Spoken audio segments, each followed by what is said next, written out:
Candle light dinner तर तुम्ही केलं असेल, बट कॅन्डल लाईट फेशियल केलेलं आहे का? हॅलो एव्हरीवन, मी आहे Nikita. Welcome to my mini vlog. इथे कॅन्डल लाईट फेशियल केलं होतं आणि डीप रिलॅक्सेशन होतं आपल्याला. त्यानंतर आपल्याकडे क्लायंट आले होते हेअर आयनिंगसाठी. हल्ली वेडिंग फंक्शन पार्टी असतात, मग काय हेअरस्टाईल करायची कन्फ्युजन असतं. त्यापेक्षा सिम्पल आयडिया करायची, हेअर आयनिंग करून घ्यायची. त्याने आपला लुकही वेगळा दिसतो आणि सिम्पल विथ एलिगंट लुक दिसतो. खूप सुंदर दिसतं दिसायला.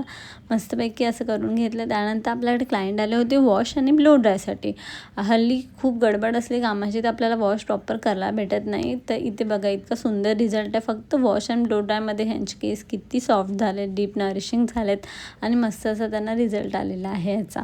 त्यानंतर आपल्याकडे क्लायंट आले आहे हेअर मेहंदीसाठी. ॲक्च्युली मेहंदी लावली नाही पाहिजे केसांना, बट काही क्लायंटला मेहंदी सूट होते पहिल्यापासून आणि त्यांना तेच कम्फर्टेबल जातं.